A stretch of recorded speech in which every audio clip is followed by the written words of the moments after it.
Picture this. You're standing in your own apartment, holding a champagne glass, watching your boyfriend of 3 years disappear into your bedroom with your best friend during your own 23rd birthday celebration. Most people would cry, scream, or cause a scene. But me? I actually smiled and took another sip of my drink. Because in that moment, I realized they had just handed me the greatest gift possible: freedom from people who were never worthy of my future anyway. Before we jump back in, tell us where you're tuning in from, and if this story touches you, make sure you're subscribed, because tomorrow I've saved something extra special for you.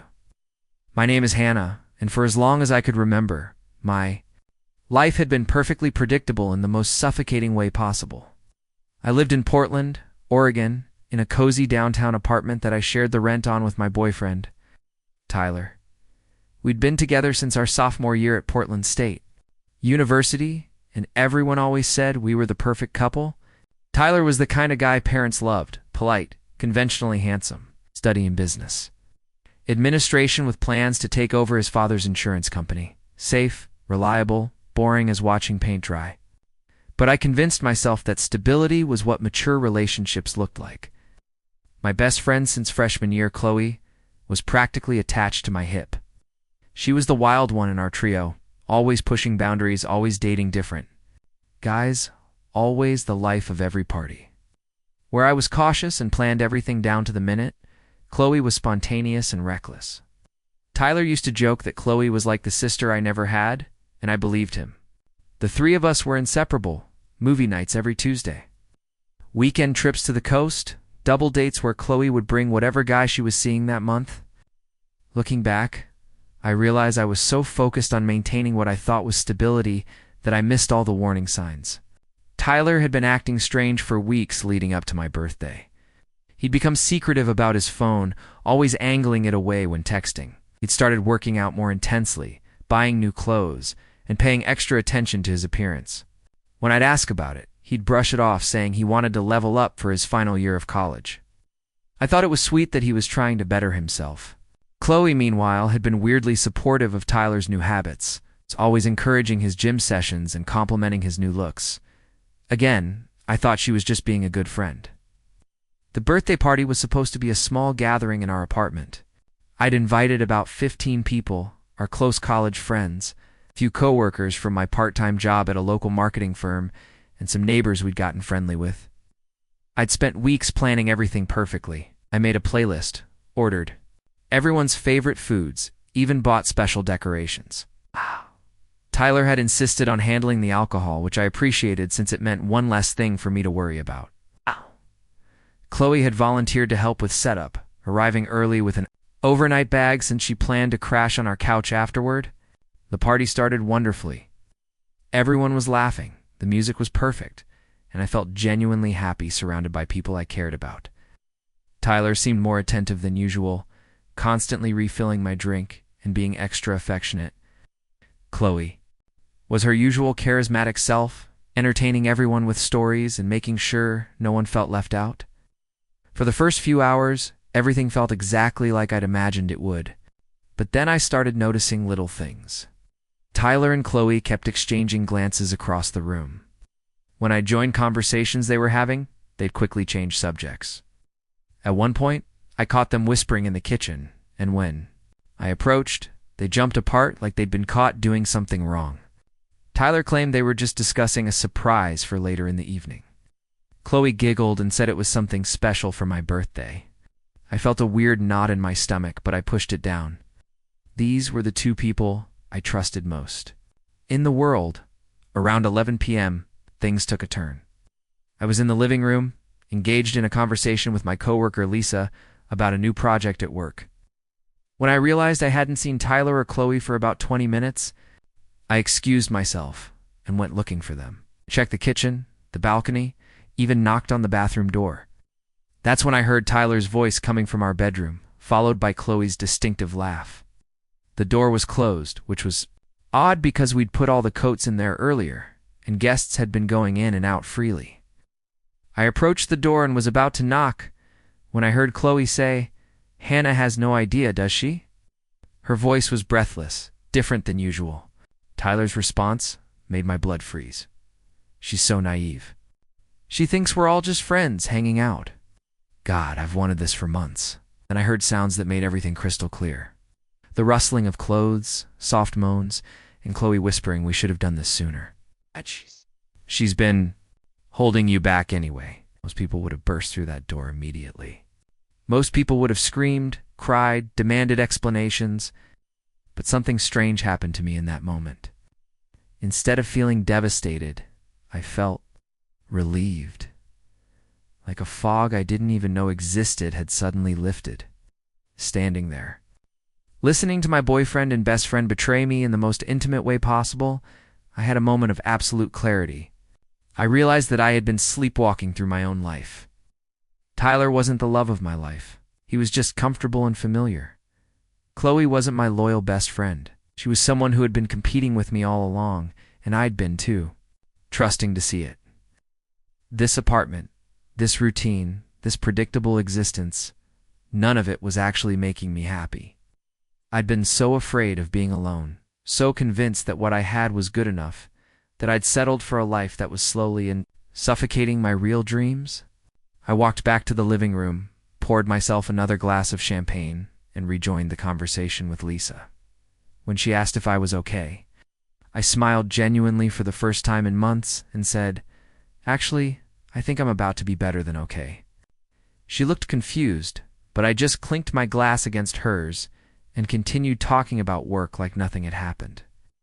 About 30 minutes later, Tyler and Chloe emerged from the bedroom, both looking slightly disheveled but trying to act. Casual Tyler came up behind me and wrapped his arms around my waist, pressing a kiss to my cheek. "Miss me, birthday girl?" I asked, and I could smell Chloe's perfume on his shirt. Chloe joined our group, her lipstick mysteriously reapplied, and jumped right back into the conversation like she'd been there the whole time. "Where did you two disappear to?" Lisa asked innocently. Tyler and Chloe exchanged a quick glance. Before Tyler said, "Just getting Hannah's surprise ready. I had to make some phone calls." Chloe nodded eagerly, adding, "It's going to be amazing. You're so lucky to have someone who cares about you so much, Hannah." The audacity of her words, the way she could look me in the eye and lie so smoothly, was almost impressive. Preparing and narrating this story took us a lot of time, so if you are enjoying it, subscribe to our channel. It means a lot to us. Now back to the story. I looked at both of them, Tyler with his arms still around me, trying to act like the devoted boyfriend, and Chloe with her bright smile, pretending to be my loyal friend, and I started laughing. Not a bitter, sarcastic laugh, but genuine amusement. They both looked at me strangely, and Tyler asked what was so funny. "Nothing," I said, taking another sip of my champagne. "I'm just thinking about how everything happens for a reason. Sometimes the best gifts come in the most unexpected packages." I raised my glass in a toast to new beginnings and finding out who people really are. Tyler and Chloe looked confused but clinked their glasses with mine anyway. Lisa seemed to sense there was subtext she was missing, but played along. As I watched Tyler and Chloe try to maintain their act for the rest of the evening, I felt something I hadn't experienced in years: excitement about my future. The party ended around 2 a.m. As guests filtered out, Chloe made a big show of being tired and ready to crash on the couch. Tyler suggested we all just go to bed and clean up in the morning. I agreed cheerfully, which seemed to surprise them both. I think they expected me to be more suspicious, or at least more attentive to them after their absence. Instead, I was already mentally planning my exit from this entire situation. I went to bed that night with Tyler next to me, listening to him pretend to fall asleep while probably thinking about Chloe on our couch. But instead of feeling heartbroken or betrayed, I felt energized. They thought they were pulling one over on naive little Hannah. They had no idea that they'd just given me the perfect excuse to pursue the life I'd been too scared to chase. While they were sneaking around behind my back, I was already 3 steps ahead, planning a future they couldn't even imagine. The best part was that they thought they were so clever, so careful. They had no idea that their betrayal was about to become the catalyst for everything they'd eventually wished they could have been part of. But by then, I'd be so far beyond their small-minded world that they'd just be footnotes in the story of how I learned to stop settling for less than I deserved. In 2 days, I was going to tell them both exactly what I knew and what I'd decided. But tonight, I just felt grateful. Their betrayal had forced me to rediscover parts of myself I'd forgotten existed. And tomorrow, I was going to start building a life worthy of that rediscovered woman. Monday morning arrived with the kind of crisp spring air that made everything feel possible. I woke up early, made myself a perfect cup of coffee, and spent an hour on the balcony watching Portland wake up for what would be one of my last times. Tyler had already left for his final week of classes, and I had the apartment to myself to prepare for what I'd started thinking of as my liberation day. I'd planned everything down to the smallest detail. The movers would arrive at 2 p.m. My goodbye lunch with my work colleagues was scheduled for 11:30, and at 4 p.m. I was going to sit Tyler and Chloe down together and reveal exactly what I knew, what I'd been planning, and what their future looked like without me in it. The beauty of my plan was its simplicity. I wasn't going to scream or cry or demand explanations. I wasn't going to give them the satisfaction of seeing me broken or desperate. Instead, I was going to show them the woman they'd underestimated so completely that they'd thought they could betray her without consequences. My work farewell went perfectly.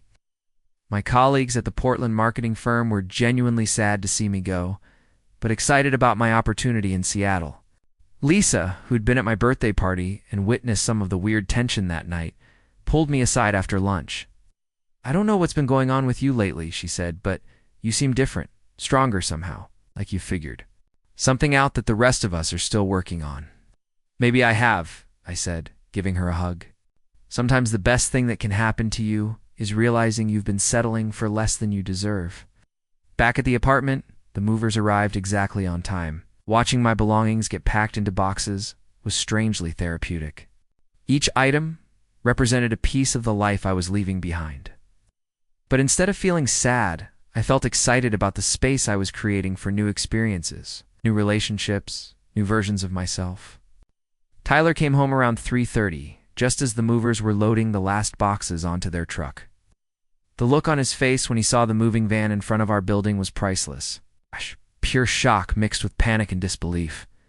"Hannah, what the hell is going on?" he demanded, taking the front steps 2 at a time.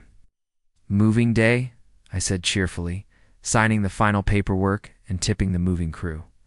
"Thanks, guys. See you in Seattle tomorrow."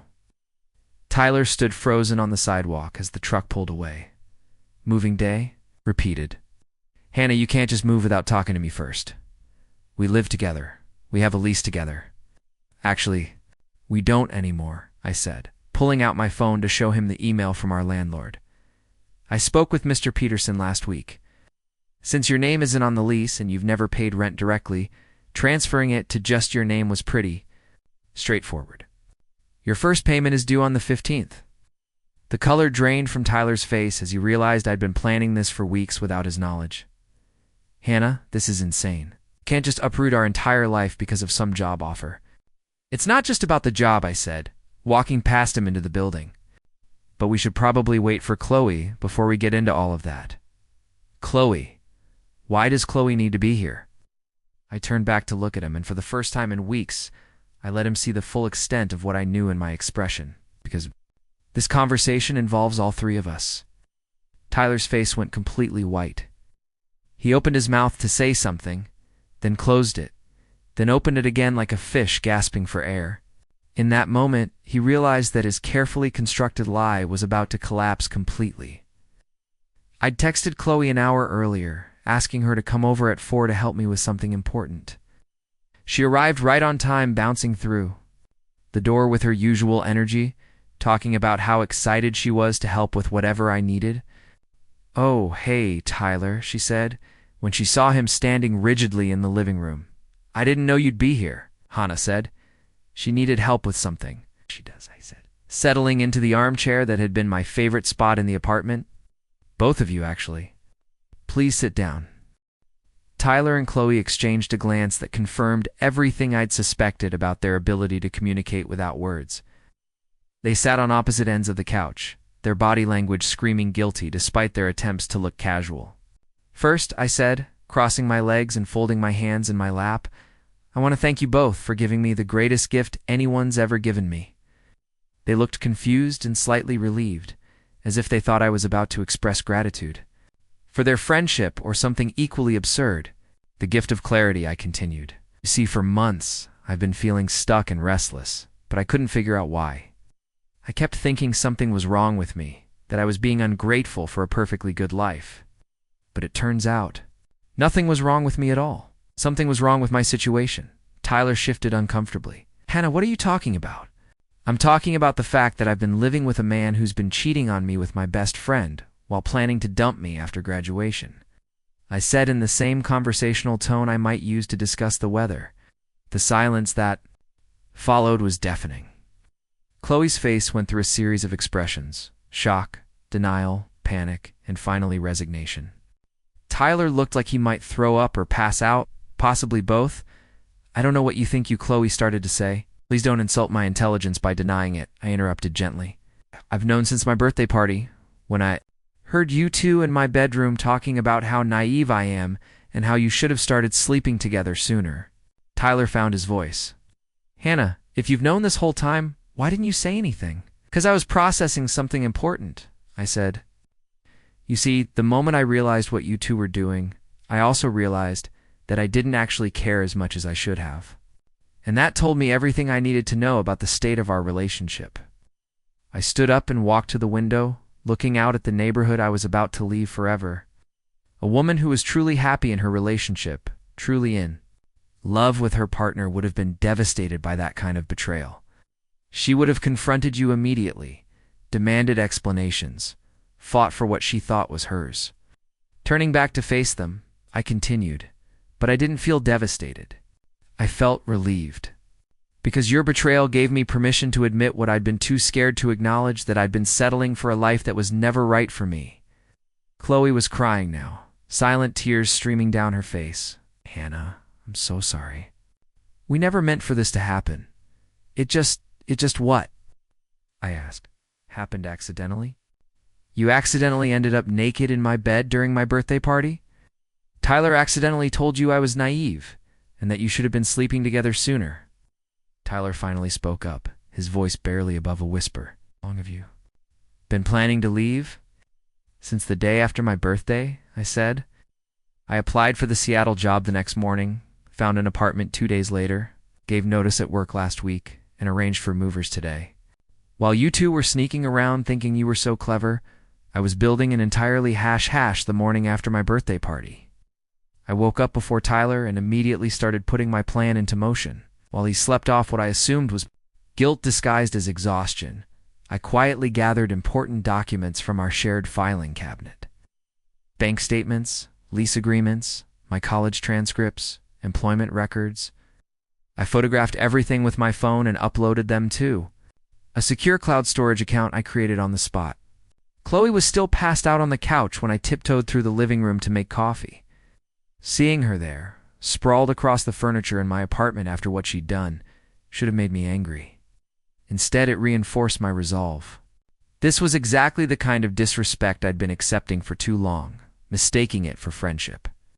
Over coffee, I opened my laptop and started researching something I'd been dreaming about for months, but had been too comfortable to pursue. Seriously.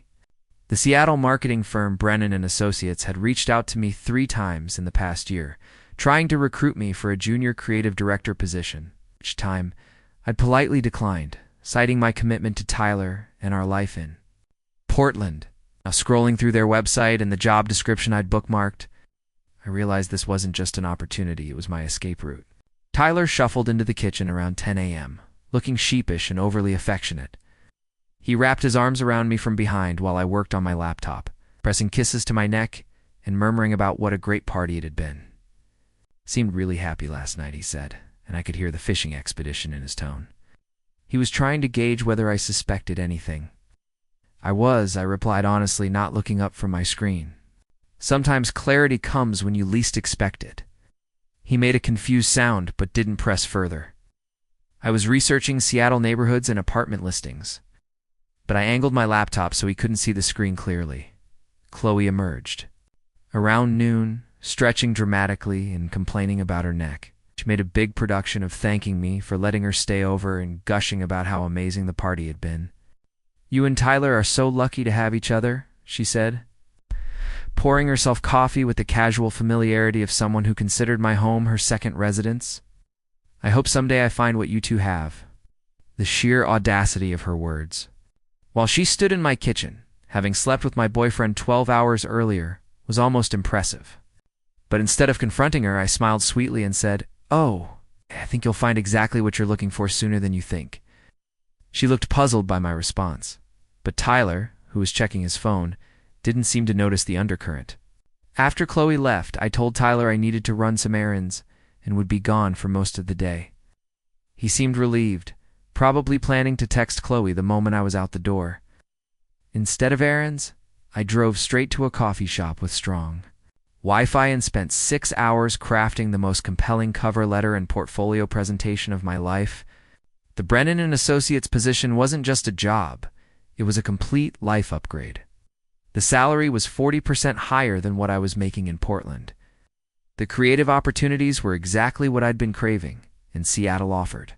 The kind of urban energy that Portland, for all its charms, couldn't match. Most importantly, it was far enough away to make a clean break, but close enough that I wouldn't feel like I was running away to another country. One submitted my application at 5 p.m. that day. By 7 p.m., I had a response requesting a video interview for the following morning. By the time I got home, Tyler was in full boyfriend mode, having cleaned the entire apartment and prepared my favorite dinner. He was overcompensating so hard, it was almost comical. "You seem different," he said over pasta, studying my face carefully. "More, energetic? Did something happen today?" "I've just been thinking about the future," I said, twirling linguine around my fork. "About where I want to be in 5 years, what I want my life to look like." Me realize I've been playing it too safe. Tyler's face went pale and I could practically see the wheels turning in his head. He was probably wondering if I'd found out about him and Chloe, or if my sudden introspection was just coincidental. "What do you mean, playing it safe?" he asked carefully. "Career-wise, mostly," I said casually. "I've been turning down opportunities because I was comfortable here. But comfort isn't the same as growth, you know?" I watched relief wash over his features as he realized I was talking about work, not relationships. "Well, don't do anything drastic," he said quickly. "We have a good thing here. Stability is important. My dad always says the grass isn't always greener." His response told me everything I needed to know. Tyler wasn't just cheating on me. He was actively invested in keeping me small and predictable. He didn't want me to grow or chase opportunities because it might disrupt his comfortable arrangement where he got to have his safe girlfriend and his exciting affair without consequences. The video interview the next morning went better than I could have hoped. The creative director, a sharp woman named Patricia Wong, was impressed by my portfolio and particularly interested in my ideas for integrated digital campaigns. We had an immediate rapport, and she offered me the position on the spot, with one caveat: they needed me to start in 3 weeks. "I know it's fast," Patricia said through the screen, "but we just lost our previous junior director to a competitor. And we have 3 major campaigns launching next month. If you can make it work, we'll cover all your relocation expenses, plus a signing bonus." I accepted immediately, asking only for the offer details in writing. After we hung up, I sat in my car outside the coffee shop where I'd taken the call, and felt pure adrenaline coursing through my veins. For the first time in years, I was making a decision based entirely on what I wanted, not what felt safe or what other people expected. The hardest part was maintaining normalcy for the next 2 weeks while I secretly prepared for my new life. I researched Seattle neighborhoods and found a perfect 1-bedroom apartment in Capitol Hill. It's walking distance from the Brennan office and surrounded by exactly the kind of creative energy I'd been craving. I submitted an application and was approved within 48 hours. Tyler and Chloe, meanwhile, were getting bolder with their affair. They'd started suggesting group activities where they could be together without suspicion. Movie nights where they'd sit just a little too close. Weekend trips where Chloe would conveniently need rides from Tyler. Dinner plans where they'd arrive and leave together while I came separately from work. They thought they were being subtle, But their behavior was so obvious it was almost insulting. The most ridiculous part was how they'd both started giving me advice about relationships and personal growth. Tyler suggested I take up yoga to find inner peace and stop being so uptight about planning everything. Chloe recommended I try dating apps to meet new people and expand my social circle, as if she wasn't actively sleeping with my boyfriend. Their guilt was manifesting as this weird campaign to change me into someone who would be easier to deceive. I started using their suggestions to my advantage. When Tyler encouraged me to be more spontaneous, I began coming home at unpredictable times, always with a cheerful excuse about trying new restaurants or exploring different neighborhoods. This made their affair scheduling more difficult and stressful, and Chloe suggested I should be more independent. I started declining group plans and making mysterious solo plans that I'd describe vaguely as personal growth activities. Beauty of my strategy was that I was actually doing exactly what they claimed to want, becoming more independent and spontaneous, but in ways they hadn't anticipated. They wanted me to be easier to manipulate and deceive. Instead, I was becoming someone who didn't need them at all. 2 weeks into my secret job preparation, I overheard a phone conversation that confirmed everything I'd suspected. Tyler was in the shower, and his phone kept buzzing on the nightstand. When Chloe's name flashed on the screen for the 5th time, I decided to listen from the hallway when he called her back. "Sorry, baby, Hannah was right there," I heard him say through the bathroom door. "She's been acting weird lately, more independent or something. It's actually perfect for us, but also kind of suspicious." There was a pause while Chloe responded, "No, I don't think she knows. She would have said something by now. You know how she is? She can't keep anything to herself." The casual cruelty in his voice, the way he called Chloe baby while I was 20 feet away, the dismissive way he described my personality, it was like hearing a stranger talk about someone I didn't know. This person had been sharing my bed and my life for 3 years, and he understood nothing about who I actually was. "I'm getting tired of sneaking around, though," he continued. "Maybe we should just tell her after graduation. By then, it'll be too late for her to do anything crazy, and we can transition into our real relationship." Their real relationship, as if what Tyler and I had was just a placeholder until something better came along. As if 3 years of my life were just a convenient arrangement he was ready to discard when it suited him. That night I finalized every detail of my departure. Movers were scheduled for the day after I planned to break the news. My new apartment lease was signed. My start date at Brennan was confirmed. I'd already shipped 2 boxes of my most important belongings to my sister's house in Eugene under the guise of decluttering. Everything was perfectly orchestrated. The funny thing was, Tyler and Chloe's betrayal had given me something I'd never had before: complete certainty about what I wanted. For years, I'd been paralyzed by the fear of making the wrong choice, of disrupting stability, of disappointing people. But when the people you're trying not to disappoint are actively betraying you, that fear becomes irrelevant. I spent my last week in Portland doing things I'd always wanted to do, but had avoided because Tyler found them boring, or Chloe thought they were too serious.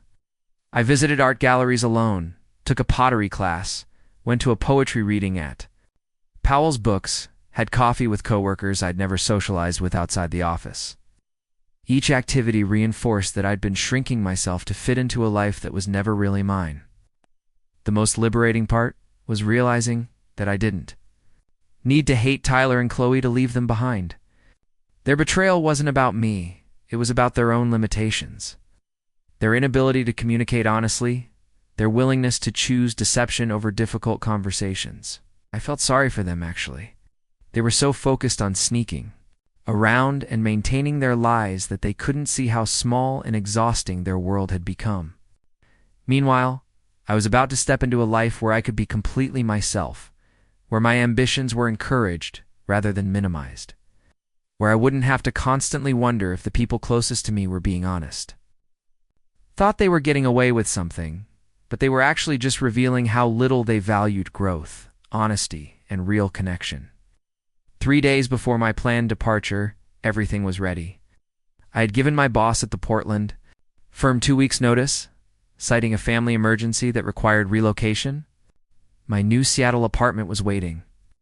Brennan and Associates was expecting me the following Monday. All that remained was choosing the perfect moment to reveal what I knew and what I'd decided. I wanted that moment to be memorable, not just for me, but for them. They'd spent weeks thinking they were so clever, so careful, so much smarter than naive little Hannah. I wanted them to understand exactly how wrong they'd been about everything, especially about me. My opportunity came sooner than expected, in the form of an invitation I'd been dreading. Tyler announced on Thursday evening that his parents were hosting a family barbecue on Saturday to celebrate his upcoming graduation. "They specifically asked for you to come," he said, kissing my forehead. "Mom's been bragging to her book club about how proud she is of her future daughter-in-law." Future daughter-in-law. The phrase hit me like a slap, especially knowing that Tyler was planning to dump me for Chloe after graduation. His parents had always been kind to me, treating me like the daughter they'd never had. Thought of them finding out their son was a cheater who'd been stringing along their beloved, future daughter-in-law while planning his exit strategy, made my stomach turn. "That sounds lovely," I said, already formulating how I could use this gathering to my advantage. "Should I bring my famous potato salad?" "Actually," Tyler said, looking slightly uncomfortable, "I invited Chloe too. You know how Mom loves her. And Chloe's been feeling left out lately. She thinks we've been excluding her." The irony was breathtaking. Chloe was feeling left out of the relationship she was actively destroying. But Tyler's decision to bring her to his family gathering was perfect for my purposes. Nothing would expose their affair quite like watching them try to maintain their charade in front of people who knew us all well. I spent Friday evening preparing for what I'd privately started calling my farewell performance.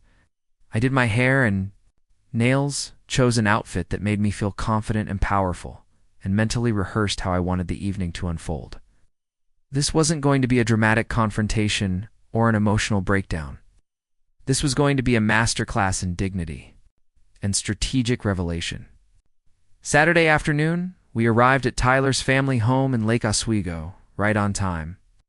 The familiar warmth of his parents' welcome almost made me feel guilty about what was coming.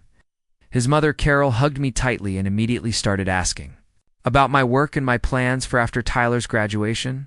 His father, Bob, fired up the grill and began his usual routine of asking Tyler about his business classes and career prospects. Chloe arrived about 20 minutes later, looking stunning. As always, but with an undercurrent of nervous energy. She hugged everyone enthusiastically, complimented Carol's garden, settled into her usual role as the charming, vivacious friend everyone adored. But I noticed how her eyes kept darting to Tyler, how she positioned herself to have the best view of him, how she laughed just a little too loudly at his jokes. What struck me most was how natural their dynamic had become.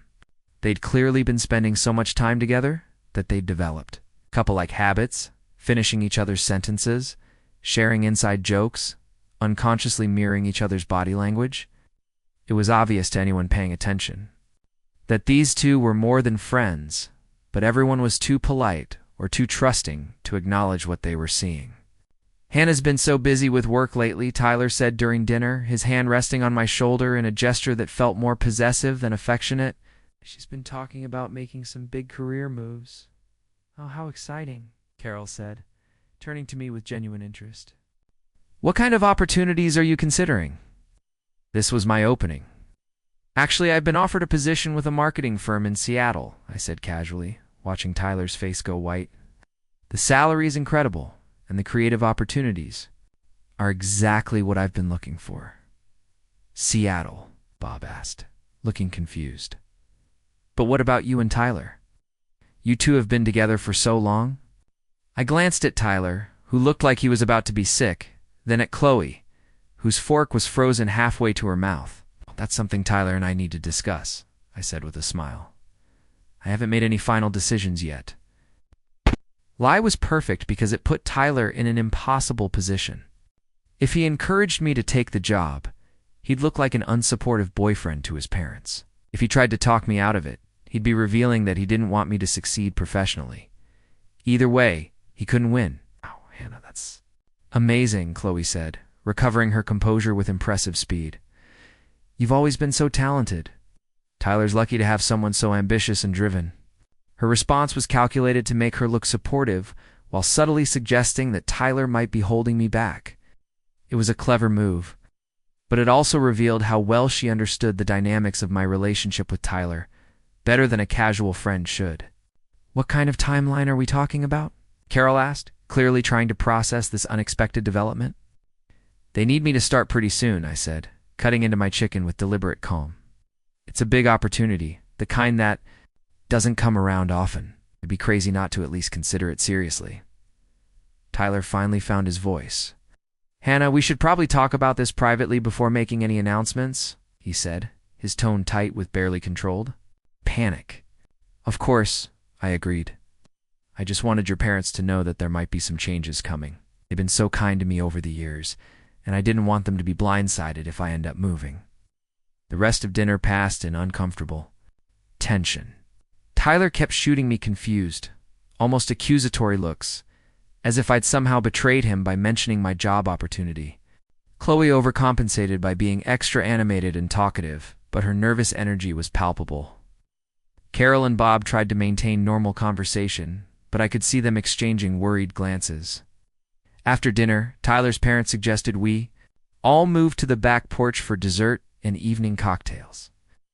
The sun was setting over the lake, creating the kind of picturesque scene that should have felt peaceful and romantic. Instead, the atmosphere was crackling with unspoken tension. "Hannah, can I talk to you for a minute?" Tyler asked, nodding toward the far end of the porch where we could have some privacy. "Sure," I said, following him to the railing overlooking the water. Behind us, I could hear Chloe entertaining his parents with a story about her latest dating disaster, her voice pitched slightly higher than usual. "What the hell is going on?" Tyler hissed, keeping his voice low. "Since when are you considering jobs in Seattle?" "We've never talked about this. We've never talked about a lot of things, apparently," I said calmly, watching the last rays of sunlight dance across the lake. "I've been thinking about my future lately, about what I really want out of life." "Your future includes me, doesn't it?" he asked, and I could hear genuine panic in his voice. "We've been planning our life together for 3 years. Can't just suddenly decide to move to another city." The hypocrisy was stunning. This was the same man who'd been planning to leave me for my best friend, but he was acting like I was, the one betraying our relationship by considering a career opportunity. "Tyler," I said, turning to face him directly, "do you love me?" The question caught him off guard. He stammered for a moment before saying, "Of course I love you." "Why would you even ask that?" "Because loving someone means wanting them to succeed and grow," I said. "It means supporting their dreams, even when those dreams are scary or inconvenient." A man who truly loved me would be excited about this opportunity, not trying to talk me out of it before he's even heard the details. Tyler's face went through a series of expressions: confusion, frustration, and something that looked like fear. "I just don't understand why you're making major life decisions without discussing them with me first," he said. "The same way you've been making decisions without discussing them with me?" I asked quietly. For a moment, I thought he might confess everything. His face went pale, and he opened his mouth as if to speak. But then Chloe's laughter drifted over from where she was sitting with his parents, and he seemed to remember that we weren't alone. "I don't know what you mean," he said finally, but his voice lacked conviction. "I'm sure you don't," I replied, giving him a smile that didn't reach my eyes. "Let's rejoin your parents. I don't want them to think we're arguing." We walked back to the seating area, where Chloe was in the middle of describing her disastrous attempt at online dating. The guy showed up wearing a shirt with his own face printed on it. She was saying, making Carol laugh so hard she nearly spilled her wine. I mean, confidence is attractive, but that was just creepy. "Speaking of dating," I said, settling back into my chair, "Chloe, you should really give Tyler some advice. He's always been terrible at understanding what women actually want." Tyler shot me a look of pure panic, but Chloe just laughed. "Oh, Tyler knows plenty about women," she said, then caught herself. "I mean, he obviously knows how to keep you happy after 3 years. The slip was subtle, but telling." Ice. She'd been about to say something that would have revealed more intimate knowledge of Tyler than a casual friend should have. "Actually," I said, swirling my wine thoughtfully, "I've been wondering if Tyler and I really know each other as well as we think we do." Wow. Relationships can become so comfortable that you stop really seeing the other person. That's very insightful, Hannah Bob said, nodding approvingly. Carol and I went through something similar in our early years. Sometimes you have to shake things up to remember why you fell in love in the first place. Exactly, I said, raising my glass. Sometimes the best thing you can do for a relationship is to step back and evaluate whether you're both getting what you really need. Tyler looked like he wanted to crawl under the table. Chloe was fidgeting with her jewelry and avoiding eye contact with everyone. But Carol and Bob seemed to think I was being thoughtful and mature about relationship challenges. As the evening wound down, I made sure to give Carol and Bob extra long hugs goodbye. Thank you for always making me feel like family, I told them sincerely. Whatever happens with my career or my future, I want you to know how much your kindness has meant to me. Carol's eyes filled with tears. You'll always be family to us, sweetheart, she said. No matter what. The ride home was silent, except for Chloe's nervous chatter from the back seat. She kept trying to fill the silence with observations about the evening, but both Tyler and I were lost in our own thoughts. When we dropped her off at her apartment, she lingered by Tyler's window longer than necessary. Thanks for including me tonight, she said, her hand resting on the car door. Your parents are the best. Hannah, you're so lucky to have found such an amazing family. I am lucky, I agreed. It's going to be hard to give that up. Chloe's eyes widened slightly at my words, but she recovered quickly. Well, hopefully you won't have to, she said, but her voice sounded strained. Back at our apartment, Tyler immediately demanded to know what my game was. He was agitated, pacing around our living room and running his hands through his hair. There's no game, I said calmly, settling onto the couch with a cup of tea. I'm just being honest about it. My situation, for the first time in a long time. Your situation? He repeated. What's that supposed to mean? It means I'm 23 years old, and I've been living like I'm 40, I said. I've been so focused on maintaining stability that I forgot to actually build a life I'm excited about. Tyler sat down across from me, his expression shifting. From anger to something that looked like genuine concern. Hannah, where's this coming from? You seemed happy? We both seemed happy, did we? I asked, tilting my head thoughtfully. Or did we just seem comfortable? Because those aren't the same thing. For the first time since I'd known him, Tyler looked truly uncertain. He was realizing that the girlfriend he thought he had completely figured out was actually a mystery. To him, the Hannah he'd been taking for granted while he pursued Chloe was turning out to be someone with her own ambitions, her own strength, and her own capacity for independence. If you take this job in Seattle, he said quietly, what happens to us? I looked at him for a long moment, this man I'd spent 3 years loving, who'd been betraying me with my best friend while making plans to discard me after graduation. He genuinely seemed to believe that he had the right to influence my decision, that his opinion should carry weight in my life choices.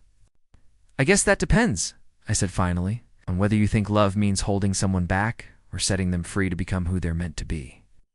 That night, as Tyler tossed and turned beside me, I lay awake feeling more clear-headed than I had in months. The evening had been perfect, not because everything had gone smoothly, but because it had shown me exactly who I was dealing with. Tyler wasn't evil or malicious. He was just selfish and short-sighted. Chloe wasn't a master manipulator. Was just someone who'd convinced herself that taking what she wanted was more important than loyalty or honesty. But more importantly, the evening had shown me who I was becoming. The woman who'd spoken up at that dinner table, who'd calmly discussed her future plans despite the tension it created, who'd maintained her dignity while subtly exposing the cracks in everyone else's facades. That was the real me. That was who I'd been before I'd shrunk myself to fit into Tyler's comfortable world. In 2 days, I was going to tell them both exactly what I knew and what I'd decided. But tonight, I just felt grateful. Their betrayal had forced me to rediscover parts of myself I'd forgotten existed, and tomorrow, I was going to start building. A life worthy of that rediscovered woman. New life without either of you in it. The weight of my words seemed to settle over them like a heavy blanket. Tyler was staring at his hands, and Chloe had stopped crying, but looked like she was in shock. The job in Seattle starts tomorrow, I continued. My apartment there is already set up. My life in Portland officially ends tonight. But what about us? Tyler asked. looking up at me with what appeared to be genuine desperation. Hannah, we can work through this. People make mistakes. It can go to counseling? Start over, I laughed, and the sound seemed to surprise all three of us. Tyler, you've been planning to leave me for Chloe after graduation. I heard you say so yourself. Why would you want to work things out with someone? You were already planning to dump? He opened his mouth to deny it, then seemed to realize there was no point. That was just, I was confused. Wasn't thinking clearly. Actually, I think you were thinking very clearly, I said. You wanted to have your stable, reliable girlfriend while exploring something more exciting on the side. You wanted to keep me as your backup plan while you figured out if the grass was greener with Chloe? The only thing you didn't account for was the possibility that I might have my own plans. Chloe finally spoke up, her voice hoarse from crying. Hannah, I know you hate me right now, and you have every right to. But I need you to know that I never meant to hurt you. I love you like a sister. No, Chloe, I said firmly. Sisters. Don't sleep with each other's boyfriends. Friends don't sit in their best friend's kitchen the morning after betraying them and talk about how lucky they are to have such a devoted boyfriend. What you did wasn't love. It was selfishness disguised as affection. I walked back to my chair and sat down, feeling oddly calm, considering the magnitude of what I was revealing. The really sad part is that neither of you understands what you've actually lost.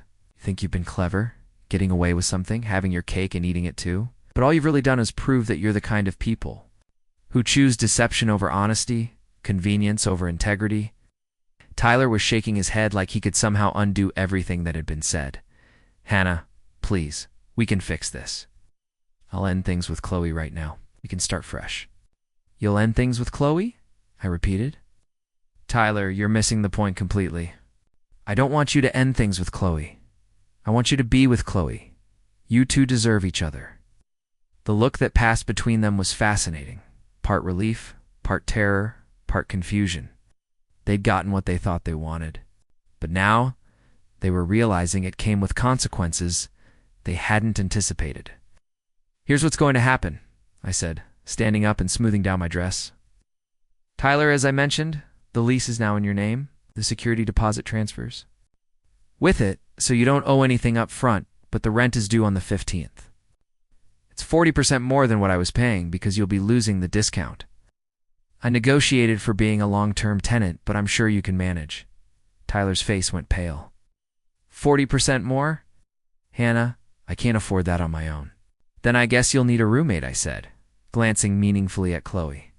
How convenient that you two are already so close. Chloe looked like she was about to be sick.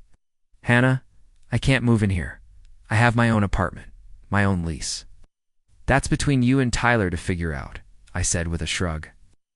No longer involved in either of your housing situations? I walked to the kitchen and picked up an envelope I'd left on the counter.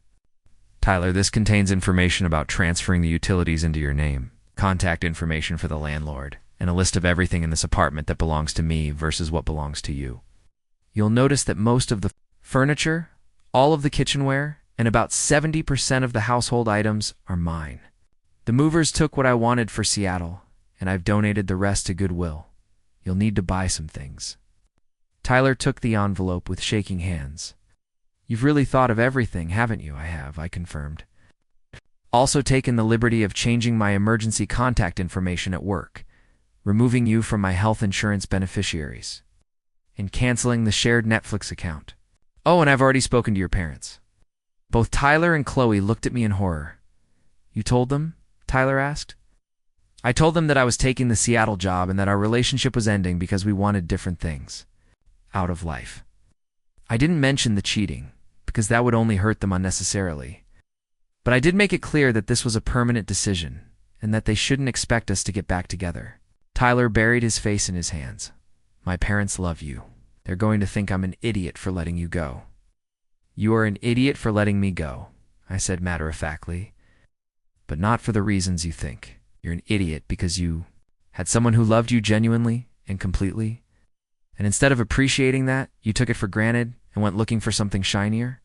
Now, you'll get to find out what it feels like to be with someone who is willing to betray their best friend for a man, whether you can trust someone like that not to do the same thing to you. Chloe flinched as if I'd slapped her. That's not fair, Hannah. What Tyler and I have is real. Is it? I asked, tilting my head curiously. Because from where I'm sitting, what you have is built entirely on deception and sneaking around. Take away the thrill of betraying me, the excitement of forbidden fruit, the adrenaline rush of almost getting caught. What's left? Have you two ever spent a completely honest day together? Have you ever had a relationship milestone that wasn't tainted by lies? Neither of them answered, which was answer enough. The thing about relationships that start with cheating, I continued, is that they're fundamentally based on the premise that both people are willing to lie when it suits them. Tyler has shown you that he's capable of deceiving someone he claimed to love for months without remorse. You've shown him that you're capable of betraying your closest friend for a man. How exactly do you build trust on that foundation? Checked my watch. My flight to Seattle leaves in 3 hours, so I need to wrap this up. I just want you both to understand something. I'm not angry with you. I'm actually grateful. You've given me the push I needed to stop settling for a mediocre life with mediocre people who bring out the worst in each other. Tyler looked up at me with red-rimmed eyes. So that's it? 3 years together and you're just walking away like it meant nothing? It meant something, I said softly. It taught me what I don't want. It showed me the difference between loving someone and being comfortable with them. It helped me understand that loyalty and honesty aren't old-fashioned concepts. They're the foundation of any relationship worth having. I picked up my purse and the small suitcase I'd packed for my flight. Tyler, I hope you figure out what you actually want out of life instead of just taking whatever feels easy in the moment. Chloe, I hope you learn the difference between friendship and competition. And I hope you both eventually understand that real love isn't about getting away with something. It's about finding someone who makes you want to be the best version of yourself. As I headed toward the door, Chloe called out, Hannah, wait. What if we want to reach out to you sometime? To apologize properly, or just to see how you're doing? I turned back to look at them one last time. Tyler was slumped on the couch, like he'd been physically beaten, and Chloe was clutching a throw pillow like a life preserver. They looked small and lost and suddenly much younger than their 23 years. You can't, I said simply. I'm changing my phone number when I get to Seattle, and I won't be on social media for a while. I need a clean break from this chapter of my life. But if it makes you feel better, I forgive you both. Not because what you did was okay, but because holding on to anger would only hurt me. I paused at the door, my hand on the handle. Oh, and Tyler, you might want to get tested. If Chloe was willing to sleep with you while you were in a relationship with me, you probably aren't the first person she's done this with. The look of horror that crossed Tyler's face suggested that this possibility had never occurred to him. Chloe's guilty expression suggested that my suspicion was correct. I walked out of that apartment and closed the door behind me without looking back. As I got into my Uber to the airport, I felt lighter than I had in years. Behind me, I was leaving two people who would now have to face the consequences of their choices without me there, to serve as their unwitting safety net. Ahead of me lay a city full of possibilities, a career that excited me, and the chance to build a life with people who valued honesty and loyalty as much as I did. The flight to Seattle was smooth and peaceful. As Portland disappeared beneath the clouds, I pulled out my phone and deleted Tyler's and Chloe's contact information. I opened a notebook and started writing down everything I wanted to accomplish in my new city, my new job, my new life. For the first time in years, my future felt entirely my own. 5 years later, I was standing in the conference room of Brennan and Associates, looking out at the Seattle skyline through floor-to ceiling windows, putting the finishing touches on a presentation that would either secure the biggest client in the company's history or send me back to the drawing board. The irony wasn't lost on me that the presentation was for a Portland-based company looking to rebrand and expand into the Pacific Northwest market. In the 5 years since I'd walked out of that apartment, my life had transformed so completely that sometimes I barely recognized myself. I'd been promoted to senior creative director within 18 months of starting at Brennan, headhunted by 2 other firms, and had ultimately decided to stay and build something meaningful with the team that had taken a chance on me. The work was challenging, creative, and fulfilling in ways my old job had never been. But more importantly, I'd learned what it felt like to be genuinely valued by the people in my life. My colleagues respected my ideas and my work ethic.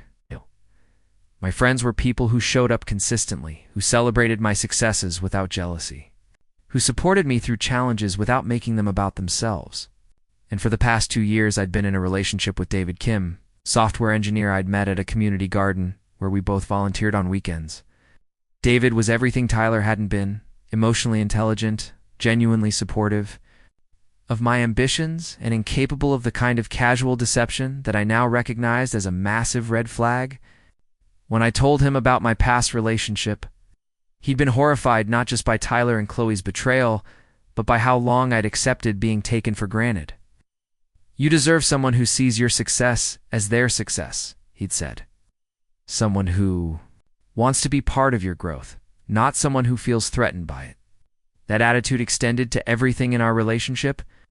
When I was offered a promotion that would require occasional travel, David had helped me research the best luggage for business trips. When I decided to take night classes to get my MBA, he'd rearranged his schedule to handle more of the household responsibilities. He celebrated my wins like they were his own, and I did the same for him. The contrast with my old life was stark. I'd gone from walking on eggshells around a man who saw my ambitions as inconvenient to building a life with someone who actively encouraged me to dream bigger. I'd gone from a friend who competed with me to friends who genuinely wanted to see me succeed.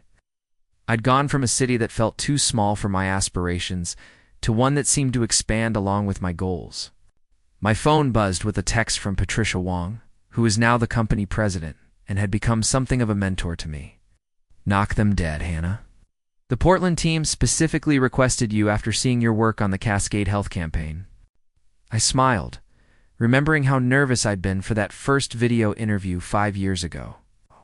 Sitting in my car outside a coffee shop and trying to convince Patricia that I was worth taking a chance on. Now I was the person junior employees looked up to, the one they came to for advice on handling difficult clients or navigating office politics. The Portland client meeting went even better than I'd hoped. The company's CEO, a sharp woman named Rebecca Martinez, was impressed not just by our creative concepts, but by the strategic thinking behind them. As we wrapped up the presentation, she pulled me aside. "Hannah, I have to ask, are you from Portland originally? You seem to understand our market in a way that most Seattle firms don't." "I lived there for a few years," I said carefully. "It's a great city. I still have fond memories of certain parts of it." That was true, in its way. I did have fond memories of Portland, the food trucks, the bookstores, the music venues, the sense of community in certain neighborhoods.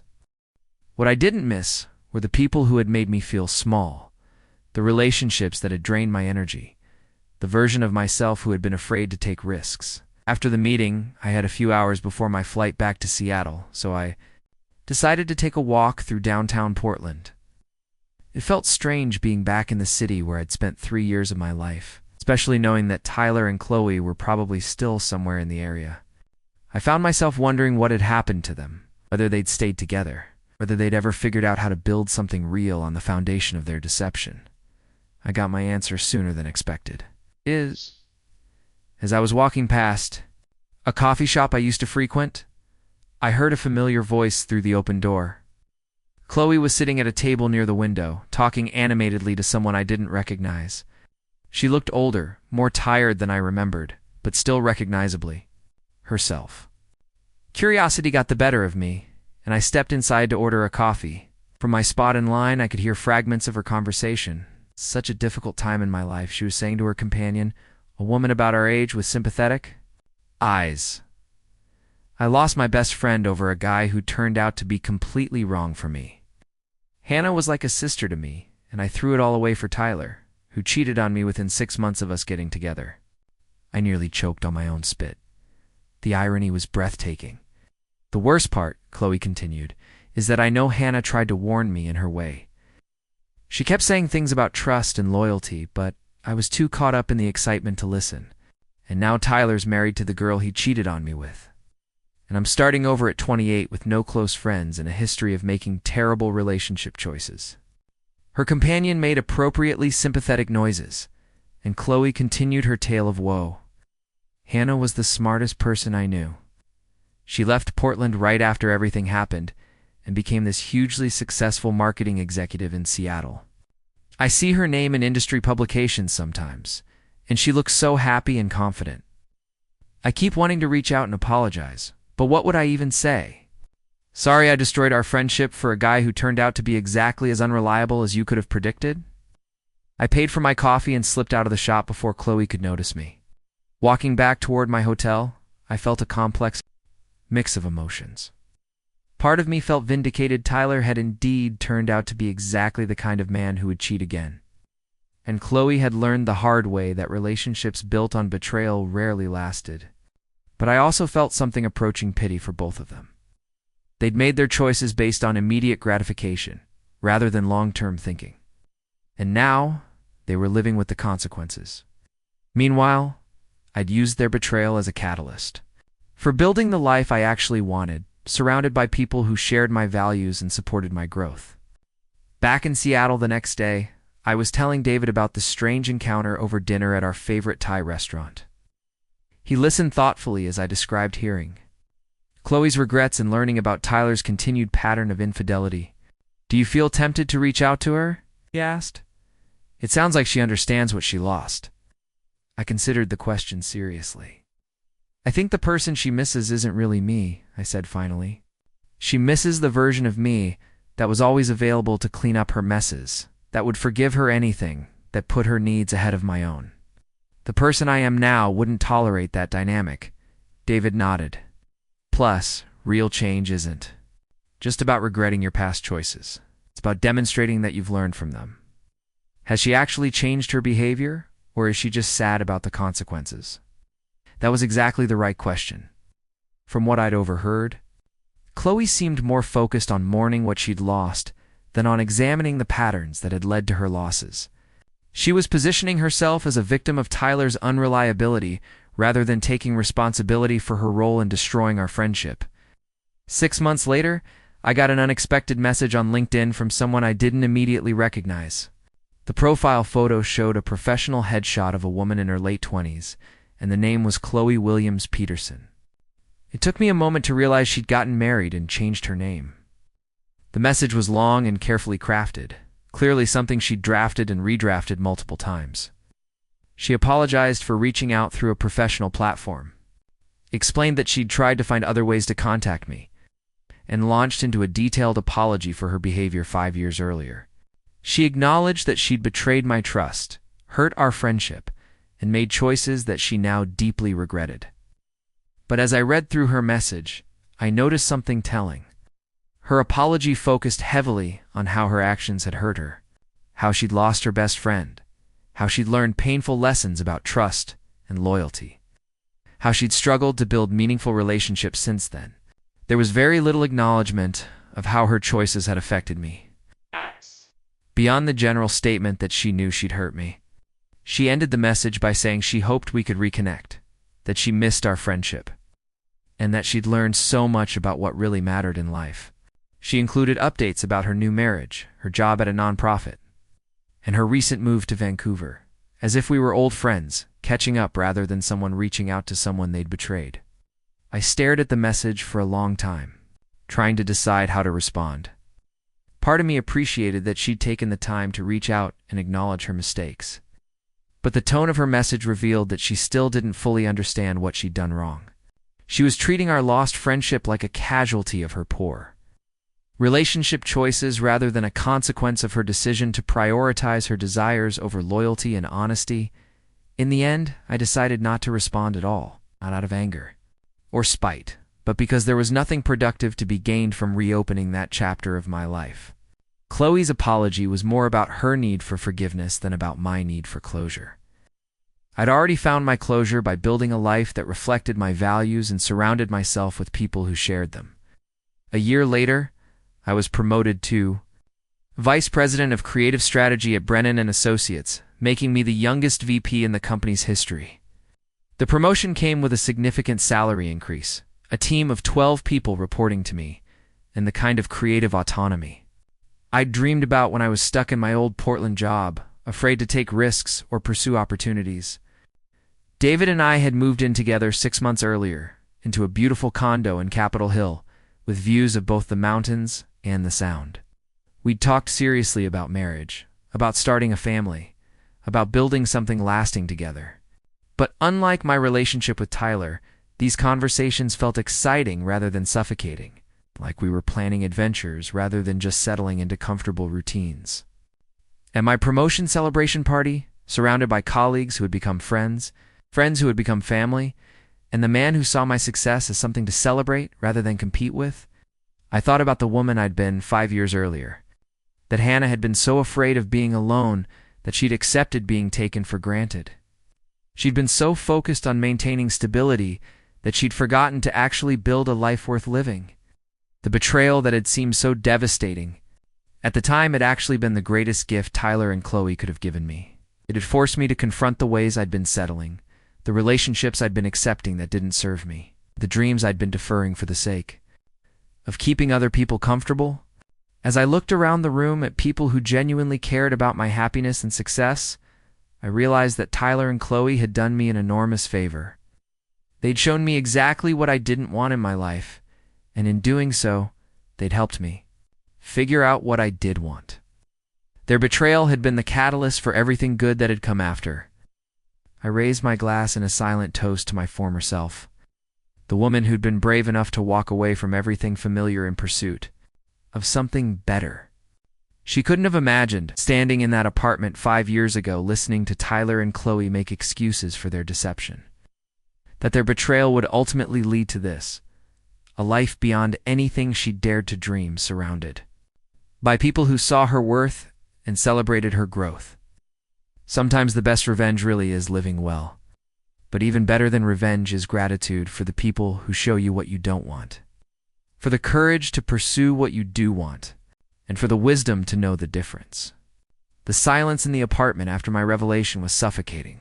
Tyler sat frozen on the couch, his face cycling through expressions of shock, panic, and something that looked almost like relief.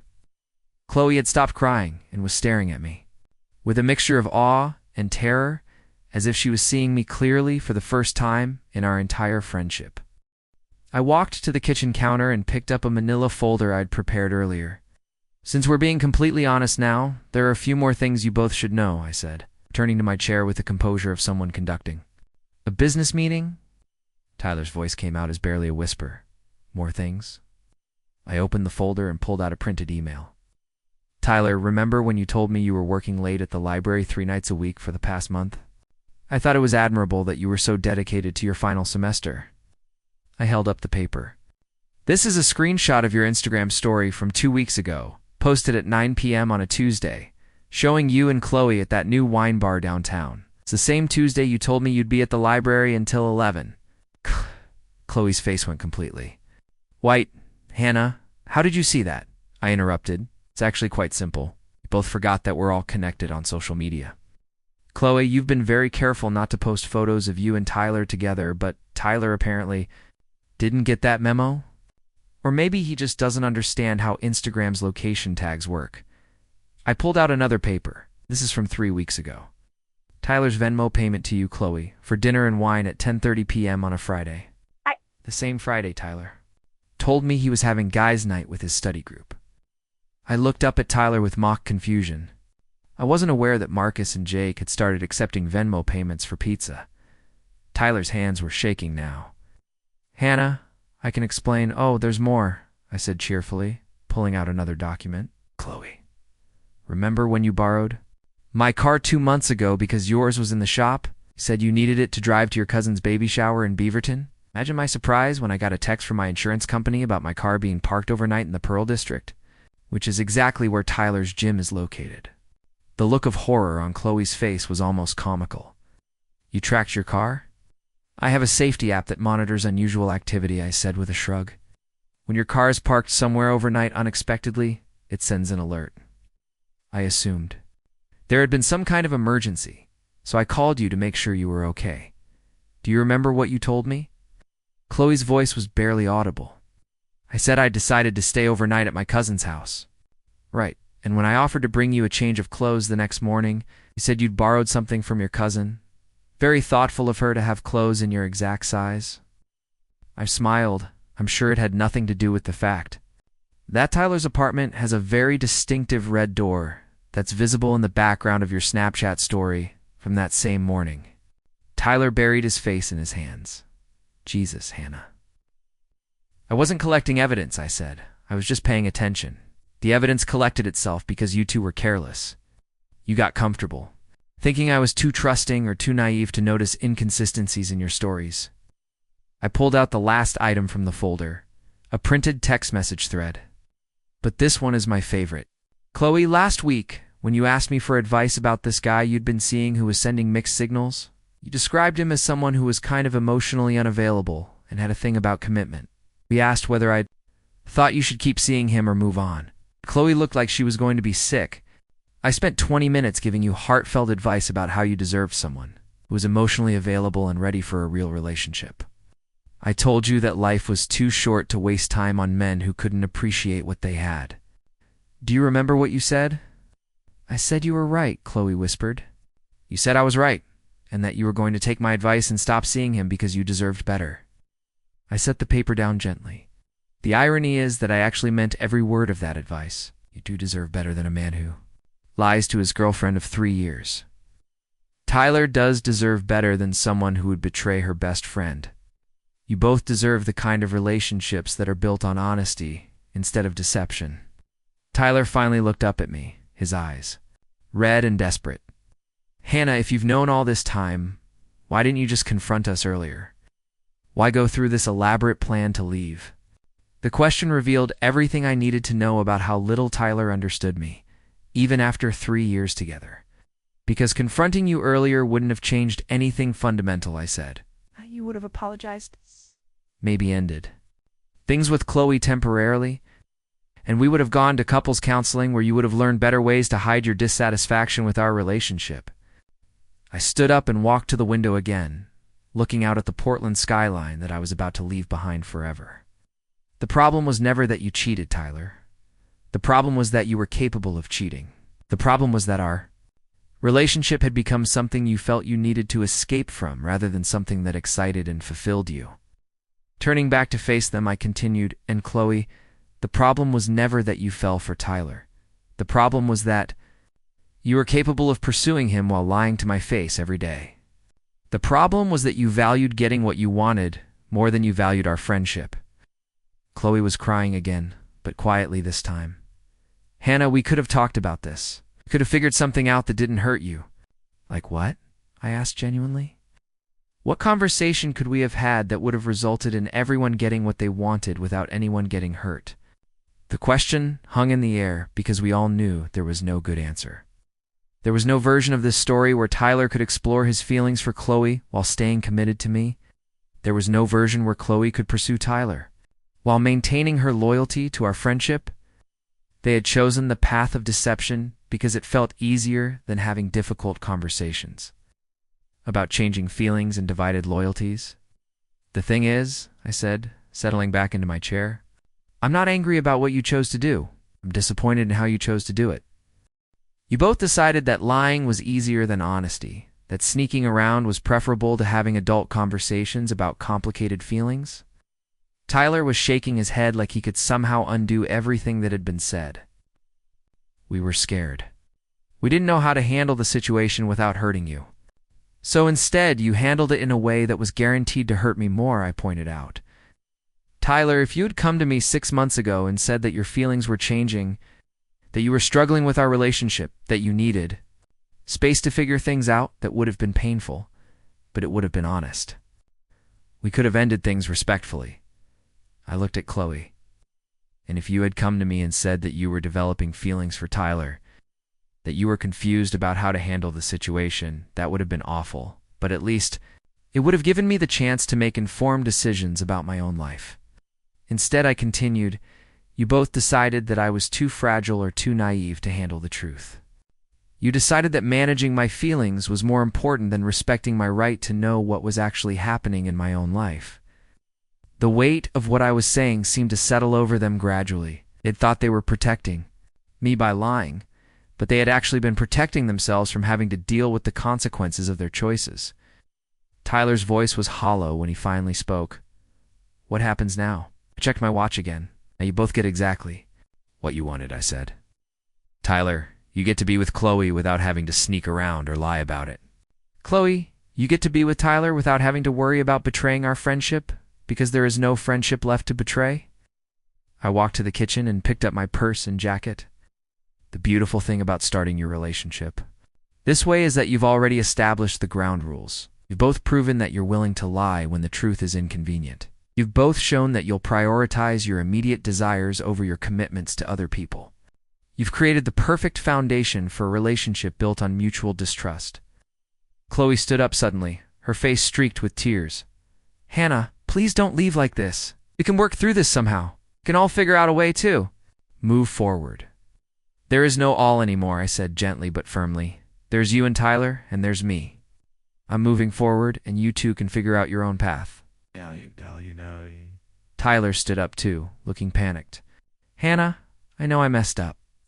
But throwing away 3 years because of a mistake, Tyler, I interrupted. This wasn't a mistake. A mistake is forgetting to buy milk or double booking dinner plans. This was a series of deliberate choices you made over several months. You chose to pursue Chloe. You chose to lie to me about where you were going and who you were with.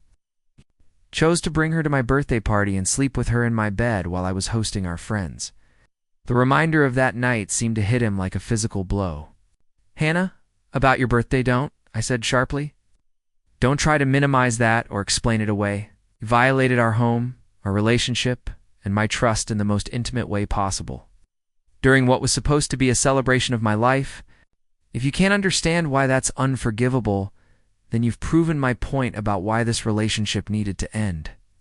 I walked toward the door, then paused with my hand on the handle. Want you both to understand something. I'm not leaving because I'm heartbroken or devastated. I'm leaving because I've realized that I deserve better than both of you were capable of giving me. Looking at Tyler, I continued, I deserve a partner who sees my success as something to celebrate, not something that makes him feel insecure. I deserve someone who wants to grow alongside me, rather than someone who needs me to stay small, so he can feel big. Turning to Chloe, I said, I deserve friends who are genuinely happy for my achievements, who support my goals without competing with me, who value honesty even when it's difficult. Most importantly, I said, addressing both of them, I deserve people in my life who see my trust as something precious to be protected, not something convenient to be exploited. I opened the door and stepped into the hallway, then turned. Back one final time? Tyler, there's one more thing you should know. I called your parents this morning and told them that I was taking the Seattle job and that our relationship was ending. I didn't tell them about Chloe, but I did make it clear that this was my decision and that I hoped they wouldn't try to convince me to change my mind. Tyler's face went completely white. What did they say? Your mother cried, I said honestly. Your father asked if there was anything they could do to change my mind. I told them that sometimes people grow in different directions, and that I would always care about your family, but that I needed to build a life that felt authentic to who I'm becoming. I could see the pain in Tyler's eyes as he realized that. His parents would inevitably ask him what had gone wrong, and he would have to explain how he had managed to lose someone they considered a daughter. They asked me to stay in touch, I continued. I told them I would send them a card at Christmas, and that I hoped they would understand that I needed space to move forward with my life. Chloe spoke up, her voice barely audible. Hannah, is there anything we can do? Anything at all? I considered the question seriously. Yes, I said finally. You can learn from this. Tyler, you can figure out why you felt the need to look outside. Our relationship, instead of addressing whatever was making you unhappy, you can work on becoming the kind of person who has difficult conversations instead of avoiding them. Looking at Chloe, I continued, you can examine why you were willing to destroy a 7-year friendship for a man you'd known was in a relationship. You can think about what that says about your priorities and your values. Both of you, I said, can remember that real love, romantic or friendship, isn't about getting what you want at any cost. It's about caring enough about someone to be honest with them, even when honesty is harder than lying. I stepped fully into the hallway and closed the door behind me, cutting off whatever response they might have had. As I walked toward the elevator, I could hear muffled voices from inside the apartment. Tyler and Chloe finally having the conversation they should have had months ago, when there might still have been a way to handle the situation with some dignity intact. But that was no longer my concern. I had my own future to focus on, my own life to build, my own happiness to pursue. For the first time in years, I was accountable only to myself, and that felt like the greatest freedom imaginable. The elevator. Doors closed, and I watched the floor numbers decrease as I descended away from the life I was leaving behind. Tomorrow, I would be in Seattle, starting fresh in a city full of possibilities. Tonight, I would sleep in a hotel room, alone but not lonely, excited about what came next, instead of anxious about what I was losing. As the elevator reached the ground floor and the doors opened onto the lobby, I felt a smile spread across my face. Tyler and Chloe had given me the greatest gift possible. They had forced me to stop settling for less than I deserved. They had no idea that their betrayal was about to become the foundation of the best chapter of my life. 7 years had passed since that evening when I walked out of the Portland apartment, and I was now standing in the executive boardroom of Morrison & Associates, the marketing firm I had founded 3 years earlier. Through the glass walls, I could see my team of 15 employees working on campaigns for clients across the Pacific Northwest. The company had grown from just me and one assistant to a respected agency that competed with firms 3 times our size. My assistant knocked and entered with a tablet. "Hannah, the Portland Business Journal wants to feature you in their Women Leaders Under 35 series. They're particularly interested in your journey from employee to entrepreneur." She paused, glancing at the screen. "There's also a LinkedIn message from someone named Tyler Chen. He says you went to college together." I looked up from the quarterly reports I'd been reviewing. Tyler's name hadn't crossed my mind in months, maybe even a year. "What does the message say?" "He's congratulating you on the business success and asking if you'd be interested in grabbing coffee when you're next in Portland. He mentions he's getting divorced and would love to reconnect with old friends." I almost laughed at the timing. Tyler reaching out during what was presumably a difficult period in his life, probably looking for comfort from people who had once cared about him. "Please decline politely and don't respond to any follow-up messages." After my assistant left, I found myself curious despite my better judgment. I opened LinkedIn and searched for Tyler's profile. The photos showed a man who looked older than his 30 years, with the kind of stress lines that came from making poor choices repeatedly. His work history showed a series of lateral moves between insurance companies, never quite achieving the success he'd always assumed would come naturally. His relationship status was listed as complicated. His recent posts were a mixture of motivational quotes about fresh starts and thinly veiled complaints about how difficult it was to co-parent with an unreasonable ex-wife. The pattern was depressingly familiar. Tyler presenting himself as a victim of circumstances, rather than acknowledging his role in creating those circumstances. I closed the browser without investigating further. Whatever struggles Tyler was facing were no longer my concern, just as my success was no longer something he had any claim to celebrate or take credit for. My phone rang with a call from David, who was now my husband of 2 years and the father of our 6-month-old daughter, Emma. "How's your day going, superstar?" he asked, and I could hear the genuine pride in his voice. "Productive," I said, settling back in my chair. "The Journal wants to do a feature story, and we just signed 2 new clients this week." "That's incredible. Emma and I are proud of you." There was a pause, then he added, "Speaking of Emma, she's been asking for Mama all morning. Well, crying for Mama, but I'm interpreting." I smiled, feeling the familiar tug of wanting to be home with my family. "I'll be done here in an hour. Tell her Mama's building an empire for her future." After hanging up, I reflected on how completely my life had transformed. The woman who had once been afraid to take risks, who had settled for a comfortable but unfulfilling relationship, who had accepted being taken for granted by people she trusted. That woman felt like someone I had known in another lifetime. Building my own company had been terrifying and exhilarating in equal measure. There had been months when I wasn't sure I could make payroll, nights when I slept in the office working on proposals, moments when the easy path would have been to give up and return to the security of working for someone else. But every challenge had been mine to face. Every success had been earned through my own effort, and every decision had been made according to my own values. The best part was being able to create the kind of workplace I had always wanted to be. Part of my employees knew that their ideas would be heard, that their growth would be supported, that their personal lives would be respected. I had built a company culture based on the honesty and loyalty that I valued, and it had attracted the kind of people who shared those principles. My personal life had flourished in the same way. David and I had met at a networking event for small business owners, where we'd bonded over our shared experiences of leaving corporate jobs to pursue our entrepreneurial dreams. Our relationship had developed naturally, built on mutual respect and genuine compatibility rather than convenience or fear of being alone. When David proposed, it had felt like the natural next step in a partnership that was already strong. When we decided to start a family, it was because we both wanted to share our happiness with a child. It's not because we were trying to fix something broken or fill some emotional void. Emma's birth 6 months ago had only reinforced how right our choices had been. Watching David with our daughter, seeing his patience and devotion, knowing that our child would grow up in a home where love was demonstrated through actions rather than just words. It was everything I had never known I wanted until I was brave enough to demand better for myself. Sometimes I wondered what would have happened if Tyler and Chloe had never betrayed me.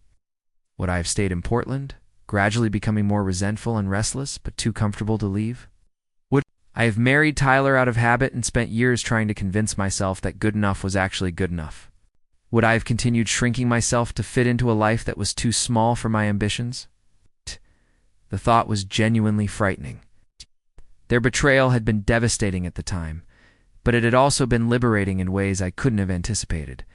It had forced me to confront the ways I had been settling, the relationships I had been accepting that didn't serve me, the dreams I had been deferring for the sake of maintaining false stability.